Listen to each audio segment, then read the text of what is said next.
please. Good morning, everyone. It is Friday, February 11th. Welcome into the Morning Medical Update. Thank you so much for joining us here on Facebook and on YouTube. Coming up today, love is in the air. Your heart is beating fast for Valentine's Day, but for some, big emotions might land them in the hospital. More and more women are suffering from something called broken heart syndrome. Dr. Travis Love is a cardiologist here at the health system. He's going to join us to explain exactly what that is and why it is affecting so many people, especially women. We're going to talk about the causes and some possible treatment. We're also joined, of course, by Chief Medical Officer Dr. Steve Stites on this Friday, so make sure you get your questions sent in to us on YouTube, Facebook, and on the Medical News Network. You'll find links on your screen right there. In headlines around the metro this morning, the Park Hill School District School Board voted last night to extend the mask mandate through February 17th. That is also the same day that the mask mandate expires for schools in Kansas City. In the Gardner-Edgerton School District, masks will be optional for students starting Monday. Johnson County leading the metro in vaccinations. 73% of people in Johnson County are fully vaccinated. Leavenworth is second with 57%, followed by Platte, Jackson, and Wyandotte counties, with roughly each having 55% vaccinated. In KCMO, Health Department is opening a new COVID-19 testing site at the Bruce R. Hawkins Cultural Heritage Center on Blue Parkway. The site will offer free COVID tests every day, including weekends, through March 1st. But they do ask you to make an appointment. So let's get to our COVID count this morning. And Dr. Dana Hawkinson, he's our Medical Director of Infection Prevention and Control. Good morning to you. Hi. Hi. Numbers continue to go down for hospitalized patients. 58 active infections with 17 in the ICU and 8 on the ventilator, 97 in that recovery period. We continue to have deaths, though, in the hospital. So far for February, we've had 22 inpatient deaths from COVID alone. So the hospitalizations are trending down just like around the nation, but we see the deaths are still fairly high. We still have a high death rate, and but I think we understand that those deaths do follow hospitalizations as well. But overall, I believe the trend for cases and hospitalizations continues to improve. So that's some good news, Dr. Yeah, Stites. it's getting better. It's interesting, because a few days ago, Fauci starts talking about returning to what's a new normal. And we see school district masks probably going to come off toward the end of February. And I think in society in general, we're seeing messages about trying to open up a little bit. And I think at some point we're going to have to test that. I would remind our audience and remind everyone, there is still a very high rate of community transmission. We don't want to discount that. Remember, the new tests per day has dropped dramatically, thank goodness, but it's still at one of the highest levels in the entire pandemic. So my advice is let's keep a close eye on what numbers do. I don't doubt that we're by the end of February, early March, we're going to see the relaxing of a lot of mask mandates. It's probably time to do that. I think what we're going to have to do is then watch the numbers really closely and see what happens 2 weeks after that. But I do believe that we are headed hopefully into a much better spring, Hawkeye.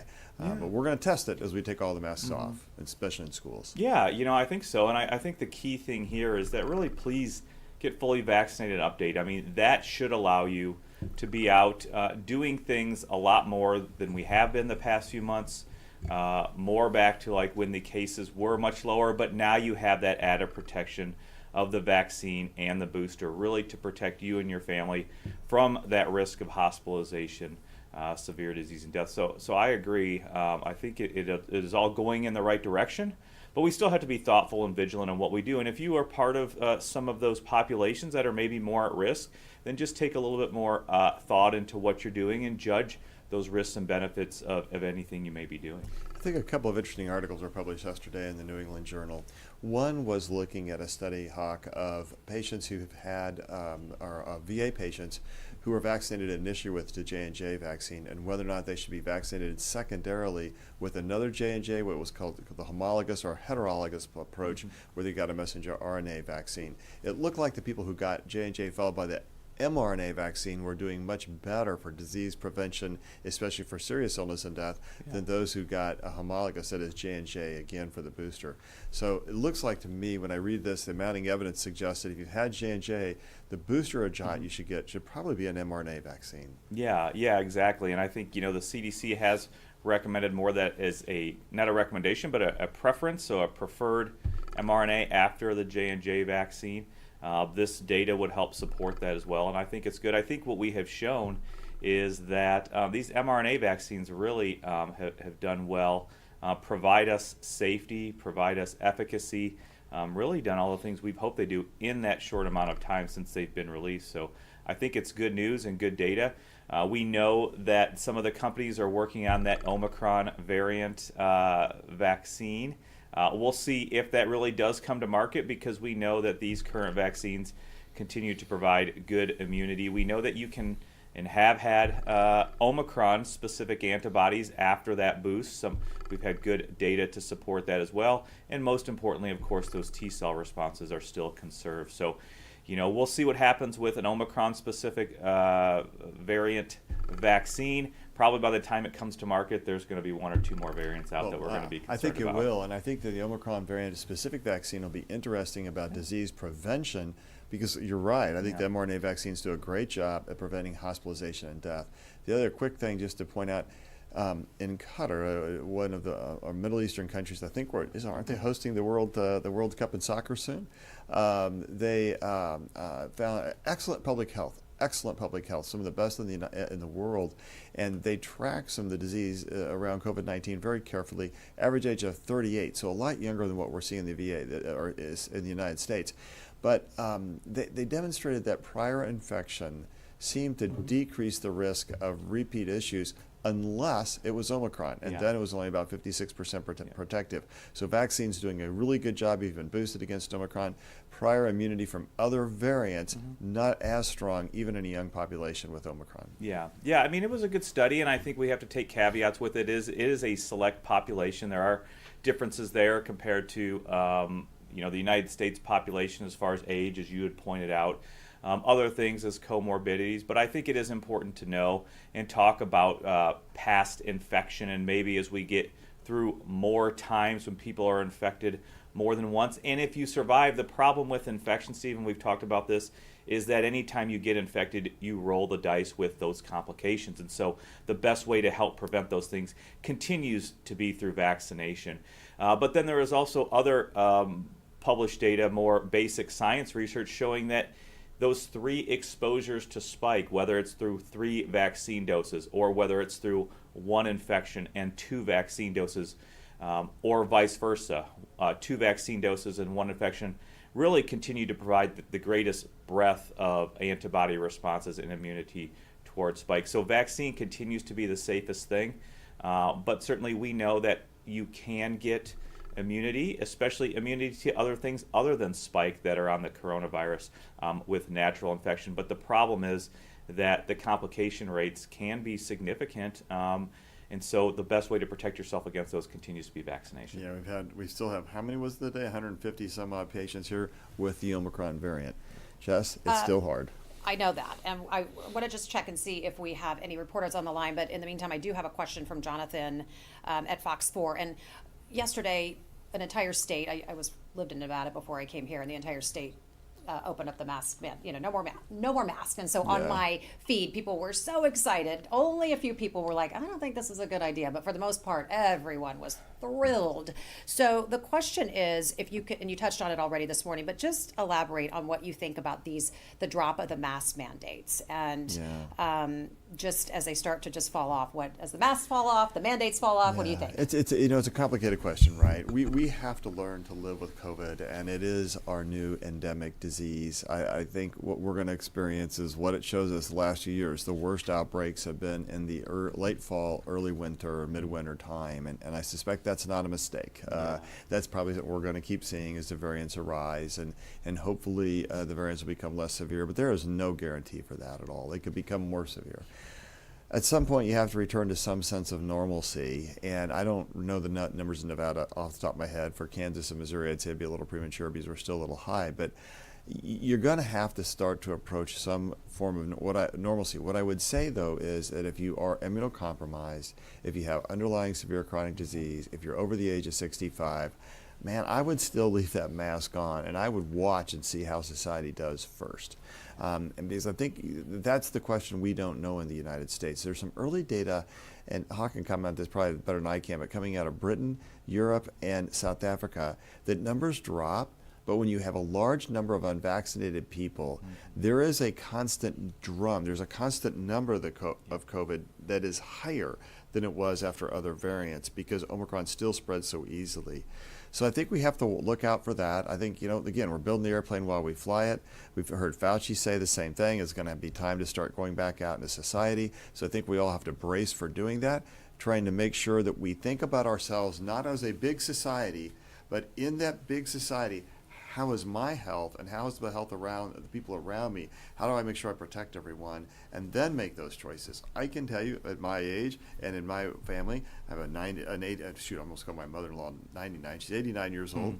I'm still wearing the darn mask when I go to the grocery store and I go into indoor credit events. But I'm starting to go back to restaurants. I'm starting to do stuff again. But a follow-up with that is, and also some people are asking, if we don't take out the mask, how do we see how society is doing? No, I think that's right. I think it's, but you almost have to break it down into your own community of where things are on your own graph, and not try to think, because New York tends to be 3 weeks ahead of us, 2 to 3 weeks ahead. So I'd say Kansas City 2 to 3 weeks behind. So I'm happy the school districts are keeping masks on for a little longer, or into late February, early March. I think that'll give us a real sense of where things are.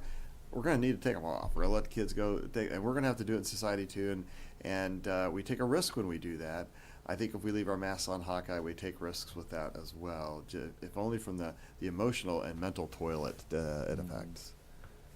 Yeah, but I think also we certainly cannot minimize those immunosuppressed or those older populations because we know that they are not insignificant, and you may not think that somebody doesn't have a solid organ transplant, so they're not immune suppressed, but they could be on immunosuppressive drugs for some other reason, autoimmune, rheumatologic diseases. They could have just inborn genetic immunosuppression. And so I think it's important to understand, just as you said, about your community and the people around you, because what we do affects others. And that's why it really continues to be down to the individuals really being thoughtful about what they do. And I can't emphasize enough, and we can't go back enough to really getting vaccinated. You did bring up that point about vaccinated populations, and certainly the vaccinated populations as a whole, or those communities, really tend to do better as far as spread, hospitalizations, and death. So I would say cautious optimism. Yeah. Think about where you are relative to all your risks and that risk of your family, recognizing, masks are going to be coming off, and that's probably okay. But it's also probably something we have to be really judicious about. Yeah, it's finding that balance between life back to normal and staying safe. Hey, we're building the airplane while we fly. I know. Okay, so we're going to talk about heart today. That's right, awesome. Are you ready? I'm ready. Let's do. So almost heartfelt. Every one of us has experienced some type of heartbreak in our lives. But did you know that there's a clinical difference between heartbreak and a true broken heart? So much so that doctors are now recognizing broken heart syndrome as a medical condition. Alexis Del Cid explains more. There's a reason why so many songs, movies, books, and musicals revolve around the brokenhearted, because so many of us can relate to that. From a cardiology standpoint, though, doctors tell us broken heart syndrome is a diagnosis, and it's relatively new, so they don't have nearly the data that they do on other heart conditions.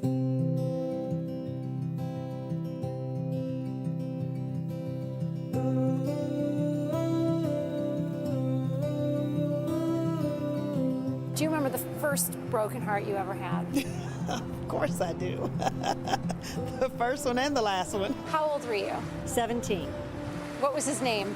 Brian. It could be argued heartbreak is the one universal human experience, whether it's a bad breakup, probably 22, 23 years old, happened in college, or the loss of a loved one. I was really heartbroken when my mom passed away. We all know that gut punch that leaves you feeling like you may never be right again. And Dr. Travis Love says in some cases, a true broken heart can have devastating consequences. It can be quite traumatic, and people will end up in the ICU with this, and people can even die from this. The University of Kansas Health System cardiologist says broken heart syndrome is real. The more technical name for it, stress cardiomyopathy. Most of these patients present like people who are actually having heart attacks, so chest pain, shortness of breath. A lot lot of the data that we find on these patients, their EKGs and their cardiac enzymes, are very similar to heart attack patients. Most of the time, Dr. Love, and yes, that is his real name, says broken heart syndrome is treatable and reversible with medications and time. So it turns out time heals a broken heart is not just an expression either. There are other studies that show broken heart syndrome has become more common in the pandemic, with so many people isolated without their support systems. Doctors say 90% of the documented cases are also women around the age of 65. Well, researchers at Schmidt Heart Institute say broken heart syndrome affects middle-aged and older women up to 10 times more often than younger women or men of any age. The study suggests that the condition has become more common, with cases rising since well before the pandemic hit. So you can't necessarily blame those broken hearts on COVID. I want to turn to our guest, cardiologist, Dr. Travis Love, here at the Health System. How are you? I'm good. Thanks for having me. Well, certainly something we can all relate to. And you remember the last time your heart was broken, sir? Okay, you just asked me that because I just told you. So many times, of course, in my life, but the one I remember the most was when my girlfriend of my first year of medical school broke up with me after 1 year of dating. That actually ended up being my wife. I was very persistent. I had access to really good drugs, and I was able to help. That's her. But no, I was very persistent. I stayed around. She couldn't kick me to the curb as hard as she wanted to. And years later, she finally figured out that maybe. So she broke your heart, and then you just broke her down. That's really what happened. Okay. Persistent. I like your strategy. I'm like a dog with a bone. You right? are. You just keep coming back. You keep coming back. A little painful. Others have thought the same thing, that I'm painful. So, Dr. Love. Yes. We already had somebody on our feed ask, do you get comments about that? You're a heart doctor. Your name is Dr. Love. People must make the connection, right? Yes, all the time. That'd be a lot cooler than it really is. Right. It's really a little goofy, but yeah, all the time. But it's not made up. You're the real Dr. Love. Okay, so You didn't change your name. I didn't. No. Okay, good. No name change. Okay, so I want to ask you, when people say someone died of a broken heart, someone who lost a spouse after being married for decades and they died of a broken heart, is that possible? Yeah, actually it is. We found out here early 1990s, we discovered this entity, this stress cardiomyopathy or broken heart syndrome, where we found this form of heart failure in patients that didn't have coronary artery disease, which is often the cause of heart failure. In these patients, they often had an emotional or physical stressor in the days leading up to their event. And so, yes, it's possible. So it's an unusual emotional event that your body just is not used to, your heart is not used to, it's never experienced it before, and it's kind of sending it into some type of state or mode? Yeah, so we're not quite sure about the pathogenesis of the stress cardiomyopathy. The leading thought revolves around catecholamine surges, or adrenaline surge, these neurotransmitters, and how they affect the heart, specifically certain parts of the heart. And so that's kind of the leading theory on why this happens. People have an emotional response, and then they have this surge of catecholamines and subsequently develop this type of heart failure. Now let's talk about the history. It has a distinct name. It came from Japan. It was discovered in Japan, or first diagnosed there, and it has... early 90s is when it was first kind of found to be a clinical entity in Japan, and it was initially called Takotsubo cardiomyopathy. It's still referred to that amongst the medical community, but Takotsubo simply stands for, or means, it's based on the apical ballooning, or the tip of the heart balloons out into a different form than it normally has. And that form looks a lot like an octopus pot that they use in Japan to trap octopus. So that's why they named it that. So why women? We don't know. That's a really good question. The most common... Because men are cruel. That's what I'm glad you said it and not me, but yes. I wasn't going to touch it. No, go there. You can go there. So we don't know. That's the truth of the matter. About 90% of people afflicted by stress cardiomyopathy are middle-aged or 65 or so year old women, postmenopausal women. And the data on that just isn't clear. There's some theories, but I don't think there's enough data behind those theories to really make an accurate statement about it. And you touched on it, but the difference between a heart attack and this stressor, tell people the difference. We're not talking about clogged arteries. Right, exactly. So when patients initially come in, they present just like folks with a heart attack. So they come in with chest pain or shortness of breath. It's really, by story, tough to tell whether they're having a heart attack or something like stress cardiomyopathy. And so it's not until we actually rule out blockages in the heart arteries or coronary artery disease as a cause, that we can then make the diagnosis of stress cardiomyopathy. So they present very similar. And certainly broken heart syndrome is a clever name, but this can come on not just from the morning of a broken heart, but also sudden fear, anxiety. Yeah. Is that anger? Are these all true to Yeah, true absolutely. To be? So any emotional stressor can cause it. Physical stressors as well. Patients who are in the ICU, patients who have stroke, any of these sorts of things can lead to stress cardiomyopathy.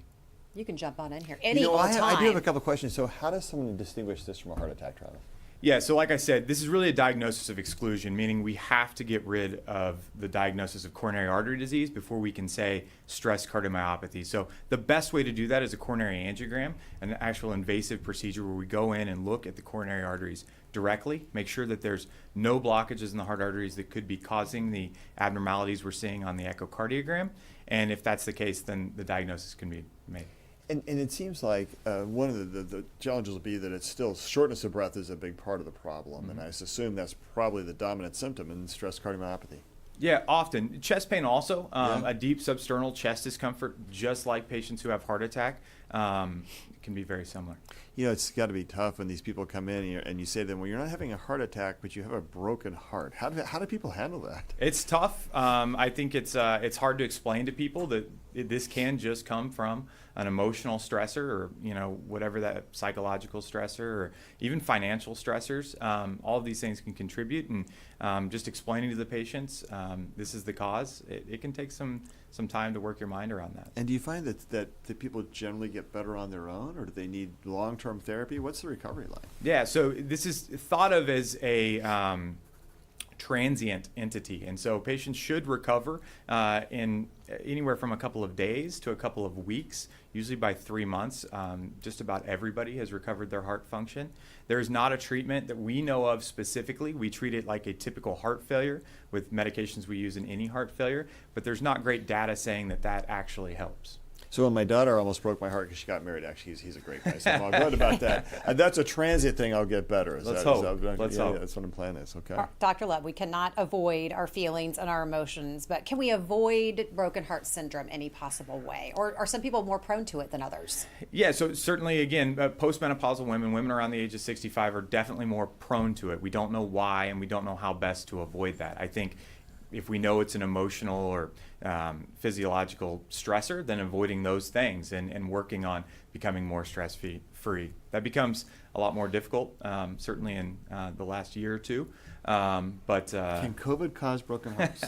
So I don't think COVID can cause broken heart syndrome. There is some data here recently that suggests that it's more frequent, especially in the last couple of years with around the time of COVID. I don't know that you can say that it's directly related to COVID, but certainly there's more psychological stress, there's more emotional stress, more social stress, more financial stress, and so we're seeing that. We're also seeing more critical illness. People are being in the hospital on ventilators and these sorts of things, which are also reasons to develop this type of stress cardiomyopathy. Have you ever seen this in young people? I mean, who does. doesn't experience heartbreak like a teenager? They're just more resilient. I think they must experience it more often. So yes, it does happen in young people a lot less often. So under the age of 35, it's actually pretty rare. Their hearts can take it. They can take it. They can take it. I want to weave in some community questions while we're talking about this today. So let's get to those as well.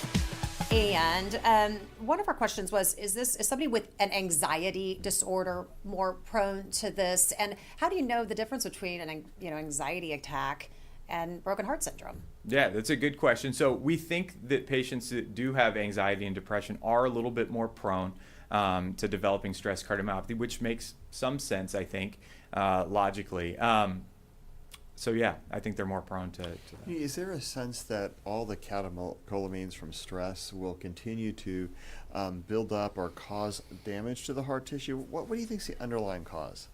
We just don't know. That's truly what we think is the case, is that these catecholamine surges are the cause, but we don't know that for sure. And so it's just something that's going to take a little bit more study. Yeah, I kept thinking all the times I've been super stressed in my life, and I wondered, sometimes you do get a little short of breath when that happens too. We think, well, it's just anxiety. You wonder, is it just anxiety? Well, that's also an interesting point because I think this is an underdiagnosed entity. We know of patients that come into the hospital with chest pain and shortness of breath, but there's probably lots of patients that don't present with those symptoms when they have it. And in those cases, we may be missing these transient entities and patients just may be recovering at home. Mary asked if you could clarify, people who have blocked arteries can't have broken heart syndrome.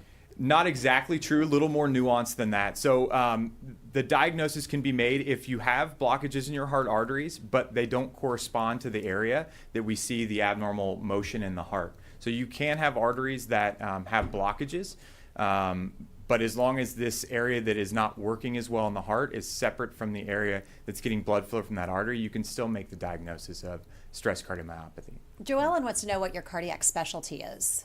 I'm a general non-invasive cardiologist, so I focus on imaging and seeing patients both in clinic and in the hospital. And in breaking hearts, evidently, they're trying to repair broken Right. hearts. Repairing, not breaking. There you go. So now, are you married?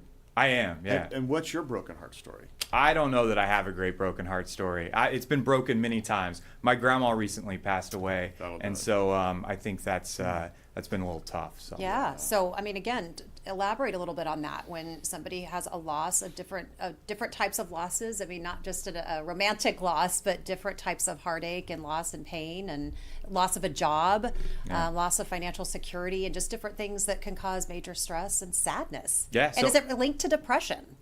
Yeah, so absolutely. All of those things can be triggers. And like we said, depression and anxiety can also increase your risk of developing this. And learning these coping strategies to get around that, treating your anxiety, treating your depression, however that's best done, can be helpful probably in preventing this. Oh, wait, there's someone we haven't heard from about their broken heart story. I know, Hawkeye. Hello, how So- are you? You're not getting out of this conversation. And the hawk nest over there. Let's do it. I don't think we have enough. Okay, let me ask time. you Yeah. this. No, I got it. My How broken many hearts. hearts have you broken? Let's just do that. He laughs. Probably none. Didn't Probably mean to throw none. you. Probably none. Okay, so you're not answering. You're Yeah. pleading fifth. No. Okay. Yeah, I think people with red hair, they're probably more susceptible. What do you think? Yeah, Definitely. Is that part of the absolutely. story? Definitely. Yeah, that's what I'm thinking. There's no doubt. Redhead thing. Okay, let me get. I think we have a couple of COVID questions for COVID. Oh my yes. It's like it's still out there. It is almost like it's still broken hearts and COVID. They never go away. We're talking about other things other than COVID. Yeah, well, it was nice for a while. I know. Okay, so Angela wants to know, Dr. Hawkinson, have you all read or heard about how Denmark is fighting COVID? They are 81 to 83% vaccinated. They're opening everything up, no masks. Most of the older people are vaccinated. What gives with that, and what are they doing, and why can't we get on board with something like that? I mean, again, I think just as we talked about with the Qatar data, with the Iceland data, we know, the United States is just a different population. Number one, it is bigger geographically. The total population size is larger. We have different communities that are vaccinated versus unvaccinated. I think there are a lot of caveats when you compare the United States to any other country. That being said, we know that, accurate data or truth is truth no matter what population that's in. I think people, just as Dr. Stites had talked about, are wanting to get back to things like they were in the past. I think we need to be cautious in doing that. Vaccination levels do help. We aren't as concerned about the cases per se as we are about the hospitalizations. And I think cases and hospitalizations are two different things. I think, the vaccines, what are the vaccines for? The vaccines are really meant to protect against hospitalization, severe disease, and death, not necessarily against infection, although we know it has that benefit in some instances. So I think if we can get on board, and I think the main goal here, whether you're masked or unmasked, the main goal in our country should be to get everybody vaccinated. We know, unfortunately, there are groups of people who don't want to get vaccinated because maybe they don't believe in the vaccine. Maybe they don't think it's safe. It is obviously safe. It has been given in billions and billions of doses. It has proven to be much more safe than getting the disease. In addition, people sometimes just don't want to be told what to do, even if it's the right thing. We are seeing that play out right now in Canada with the truckers' protests. So, unfortunately, some people still don't want to get vaccinated. Vaccination continues to be the safest, healthiest way to get through this and to continue to open up. I'm not sure about Denmark's hospitalization and death rate, but we do know that a lot of their older population is vaccinated. So if we can keep our most vulnerable populations, whether that's age-based or comorbidities or immunosuppression base, keep them protected by vaccination, but also get the other healthy people vaccinated as well. I think that we can start to do that, just as Dr. Stites alluded to earlier in the broadcast. And I'm still hanging my hat on that vaccination is the way that we are going to continue to be able to release or decrease some of these mandates, get back to doing those things, get back to those large gatherings. But it really is incumbent upon every person to get vaccinated, to protect themselves, because I still believe vaccination also does help decrease spread in some form or another as well. Can we show the New York Times heat map for just a minute, guys? So, this map looks so much better than it did just a few weeks ago because it was solid purple just recently. And now you can see it beginning to lighten up in various areas of the country. And I think one of the things to recognize is that, especially in the Northeast where it's so much lighter, that there's a combination of factor. This is really hybrid immunity. The hybrid immunity means that a lot of people have had COVID and a lot of people have been vaccinated. So if you step back and look at the data, for the ages, we talk a lot about vaccine resistance, but isn't it interesting that for those who are over 65, that 95% of Americans have been vaccinated, and 89% of people are fully vaccinated. Now, that's a pretty stunning statistic. So vaccine resistance, probably not such a big factor if you're over 65. So the more you felt at risk, the more you've decided to be vaccinated. So it's funny, we fight about vaccines still. And people still want to think about, I'm going to go prescribe ivermectin, or I'm going to go prescribe hydroxychloroquine, or I'm going to do inhaled colloidal silver, and all these things that are not shown to have any efficacy, in fact, are probably dangerous to you. And then you look back, you step back, and you say, vaccination really has very few side effects. And it really does protect people over the age, especially the older you get. So if we could just kind of let go of some of our fear around vaccine, we can also let go of some of our fear around COVID-19. And that's what really helps people get back to normal. We haven't seen the overwhelming surge coming out of nursing homes this time with Omicron because so many people are vaccinated. And I think it clearly demonstrates that if you can be vaccinated, and I'm going to throw another part in here, and I know you'll believe too, Hawkeye, it's vaccinated and boosted. You really got to get the booster effect because that clearly shows the impact of it. Yeah. And finally, a report yesterday, I forgot where it was in, looking at women who are unvaccinated and the high risk of SARS-CoV-2 causing issues with the placenta and stillbirth. Yep. So for young women, both because you don't want a broken heart, you want a healthy pregnancy, get vaccinated. One last point, the United States has a much higher death rate from COVID than other wealthy countries, and the answer is we're not as vaccinated. And we're seeing it play out in our hospitalizations here. If you look at the people who are dying from COVID, almost all of them are either unvaccinated, that's the biggest percentage, or undervaccinated, meaning they haven't gotten their booster. Yeah, it's all about vaccination, being up to date, just as you said, fully vaccinated plus that booster. So I think that's extremely important. Dr. Love, Angela wants to know what part of the heart is affected by broken heart syndrome? Yeah, so all parts of the heart can be affected, but most classic is the tip of the heart that balloons out. One of the problems with diagnosing the disease is actually that's the part of the heart that's affected by the largest heart artery and the scariest heart artery when it's blocked. And so that tip of the heart being affected is really an important factor. It's a good question. Okay, so I have a question. If somebody comes in with this, do you ask them personal questions about if they've had a recent life experience, stressful event? Because when you diagnose them, do you say you may have broken heart syndrome, or do you use that fancy technical medical term? So we typically treat all of these patients like they're acute coronary syndrome or that they're having a heart attack. You do get questions with that have to do with emotional stress, because that's also a trigger for having a heart attack. And so, we ask those questions, but more to get to the answer of acute coronary syndrome or having a heart attack rather than this. And then if we find that there are no blockages in the heart arteries, then we rework the diagnosis. Then you proceed with that. And I ask that because Shirley is sharing a story with us this morning. We appreciate you. At 67, her husband of 48 years passed away within 37 days of diagnosis of his illness. Within 7 months, I took myself to the emergency room. They found no blockages or reason other than maybe possible indigestion. Would you venture to guess that this was broken heart syndrome, Dr. Love? It's really tough to know and to make that diagnosis without having images of the heart. certainly that's a really stressful event, and I'm sorry, Shirley, that happened. Chest discomfort can come on for lots of reasons, and so it's a possibility, but it'd be tough to make that diagnosis without further. I took myself to the ER once thinking I was having a heart attack. Yes. Of course, it Did was you have broken heart syndrome? You I said, did "Wait a minute." not. I had acid reflux. I had acid reflux. Let's take a time out here. Get What her was seat. your most recent big heartbreak, Jess? Well, I remember my first one. Yeah. My first one. What was it? Jeff. Jeff. You just called him out. Sounds like he Don't knows even who get- he is. Don't even get me started with Jeff. There you go. I mean, I don't remember. You just sniffled about I don't it remember right there. sophomore year. I don't even say where I went to school, but anyway. So yes, I do remember. No, I had my heart broken so bad, my mom had to come over in the middle of the night and make sure I was still alive. So I get it; it's a real thing. But I mean, I remember taking myself to the ER thinking that I was having a heart attack because women do that. It presents so strange, and they couldn't find anything. And at the end, I had acid reflux after a big old bill, and Sure. someone saying, "Sorry, we can't find anything wrong with you." So Yeah. for women, I can see where they would come in thinking it was one thing and it turns out to be something else. Why, I've seen this in some men, but why the preponderance of women? Is it because men are cruel? I wonder. No comment. Just in general, I mean, Hawkeye?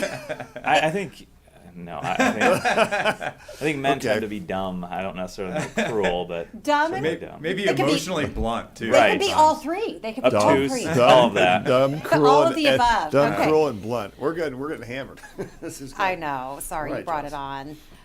Okay, so question from Catherine. Is broken heart syndrome a sudden onset condition or can it develop over time? That's a good question. Yeah, great question. So we believe it to be a sudden onset syndrome, and oftentimes 1 to 5 days is the typical range where we'll have patients tell us their emotional or physical stressor was before they present with chest pain and shortness of breath. Where does GERD fit into this? Fanny wants to know. Yeah, it definitely fits in. A little bit different, but similar presentation. You can have chest pain or epigastric pain and present with similar symptoms to a heart attack. And so that's something else. Typically, the way we work through this sort of diagnosis is take care of the bad stuff first, kind of rule it out. So coronary artery disease, which is the most common killer of Americans in the United States here. We get rid of that as a possibility, and then we can focus on other things like stress cardiomyopathy and gastroesophageal reflux disease. I find it no coincidence that women are the ones experiencing this all the time. Oh, So listen, very I got plenty of reflux. I really want a little extra reflux. I'm happy to give it to you. I know you are. Yeah. I know you are. Yeah, So I we wanna had some eat great that. questions today. We're going to get to our final thoughts. Then we're going to share some thoughts from our group here on the Morning Medical Update. But Dr. Love, thank you so much for being with us. course, happy we to be appreciate here. it. Right Yeah. before Valentine's Day. Sure. The Love Doctor, Dr. Love. I know Oh, Lord, people here were we go. loving your Paging name. Dr. People- Love, yeah. Yeah, so just what do you want us to know as we head into the weekend and just taking care of our hearts? It's Heart Health Month, of course, here in February. So Yeah. what do you want us to know? I mean, I really like to focus more on coronary artery disease. Like I said, that's a really big part of, death in the United States. And so staying active, staying healthy. It's tough in the wintertime to get out and exercise, but especially with the pandemic and having trouble getting into gyms or whatever. But you got to stay active in whatever way you can. So nice day today. Get out, move around, and try and stay healthy. Is coronary disease still the number one killer of women? It is. All right, let that sink in. Dr. Hawkinson, final thoughts from you today. Yeah, I mean, I think that's a good message from our guests. We've always talked about getting outdoors and being active and doing those things, especially help to reduce stress during the time of the pandemic. I know I'm going to be trying to do that this weekend. I was told by a patient this week that I looked fat on TV, so I will be out enjoying the nice weather, walking or running outside. I think everybody should get out. If you haven't been vaccinated, go get vaccinated. Maybe after your walk or after your exercise, I think that would be a good thing. Be up to date with your vaccinations. And I would just like to say happy belated birthday to my father as well. It was his birthday yesterday, so he is 73 years old now, and hopefully he will continue to have many more years. He is fully vaccinated and updated, so I feel that he is protected, and I'm glad about that. And if you know other people who are not still, please go get them vaccinated. Oh, happy birthday. Yeah. Thanks for sharing those fun pics, Dr. Stites. Yeah, get outside, get some fresh air and sunshine this weekend, right? You know, I think that's right. And exercise a lot. Now, I did that since I wasn't going to the gym as much right now because of Omicron. I hope to get back here in another week or two. I've been doing a lot of Peloton workouts at home, Allie Love and Hannah Corbin bar classes, Men for Bar. That's an excellent way of keeping your back loose. Are you doing plies? I am doing plies. Okay, that's it's all I ugly, needed to ask but you. I'm doing them. Okay. And I love them. Just need to because clarify. Exercise makes a difference. Here's what I also know. Everyone is loved by someone. Don't break their hearts. Stay vaccinated. Stay safe. Make sure you take care of yourself so you can help take care of everyone else in your life who loves you and everyone that you love. Because at the end of the day, I think Lin-Manuel Miranda said it best, and love is love is love. And I'm not just talking about the cardiologist. Okay. Yeah. Miranda quote, huh? Yeah. He is the best. He does That's his it. favorite. Live long His and fave. prosper. I There you love go. it. I love it. I love There you was a get- Star Trek episode of The Broken Heart. Picard had to have a heart transplant on Star Trek. Awesome episode. I think we should actually lobby for him to write the next Star Trek movie.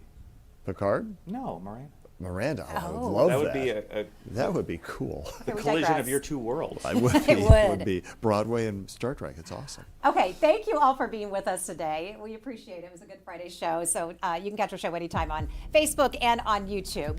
But very important, set your timer because next Thursday we launch a brand new show called All Things Heart. It will be hosted by Alexis Del Cid. She will kick it off with several great episodes about the effects of COVID on the heart. But through the entire season, we'll focus on a variety of topics like transplant, epilepsy, even the effects of dental work on the heart. Again, All Things Heart starts February 17th and will air every Thursday at 10 a.m. So please join Alexis. Bring your questions about All Things Heart. And coming up Monday, it's Valentine's Day, and men seem to forget that, among other things like anniversaries and birthdays too. So the big question is, why? And you can't blame this one on COVID either. We'll find out about that on Monday. And yes, Monday is Valentine's Day, so time is running out. Get on it. A study by WalletHub.com found that 58% of us still value romantic gestures more than ever, even since the pandemic began. So I did to give you a little friendly reminder when you walked in. That was helpful. And you said you need to get on it. I'm so going to get on it. What I'll be out there tomorrow. do you guys? Some people kind of frown on celebrating Valentine's Day. Do you guys celebrate it? We do. You do? Yeah, I love my that. wife's very clear about that. No. She's great, and we definitely still celebrate Valentine's Day in my household after 38 years. Okay. What do you usually get her? Jewelry? No. We're more the candy flower kind of Yeah, thing. just time. It's Take good a moment. stuff. And there's somebody else in our health system that has a big birthday Sunday. Tammy Peterman, the president of our Tammy Peterman. campus. Oh, I don't know if fantastic. she's leaving right now, but listening, but she'd be mad at me for saying this, but she turns a year younger on Sunday. Fantastic. Happy birthday, Happy Tammy. birthday. Right in front of Valentine's Day, 2 big days in a row. Dr. Love, no pressure on Valentine's Day. What do you do for your wife? We're going out of town. We got 2 young boys. We're going to take them skiing, snowboarding in the mountains. So we're just going to spend time together as a family. Yeah, but it's almost like great. family time. That's sometimes what we like to do. It as is. family. That's the best. And I don't like jewelry. I like food. Food's my thing. I actually got bacon, I think, once. Sorry. Is there a problem with that? There's zero problem, except that we have Thank a you. cardiologist I sitting love at the bacon. table. Oh, But I yeah, bet. bacon. Do you eat bacon? I do eat bacon. Yeah, bacon's a food group. Come on. Bacon is love. Please know bacon this. is love. Okay. All right, so here is a way into the hearts of some of us here who bring you the morning medical update. So everyone, please have a great weekend, and we'll see you back here Monday at 8. I love to play golf, but man, it is just too cold to get out in this weather. But I also love chocolate. Here's a great idea, chocolate golf balls. And they come in 2 flavors. For Valentine's Day, my taste have simplified quite a bit. I just like a cool pair of socks. You might be asking yourself, what does the kitchen have to do with Valentine's Day? Well, at least for me, it involves at least the air fryer because I want a heart-shaped platter of tacos and chicken wings. What I like for Valentine's Day is a gift card to Quick Trip. This is my recommendation for the best Valentine's Day gift ever of all time. It's what I made for my husband last Valentine's Day. I was very proud of myself. I made him a beef jerky bouquet and asked him to be my meat heart. I know that doesn't sound romantic, but we've been married for 20 years. I wanted to spice things up. Ladies, it worked. What I would like for Valentine's Day? Maybe some tickets. What I like on Valentine's Day is ice cold beer. Don't worry, Joe. It's root beer. What was that noise, Cliff?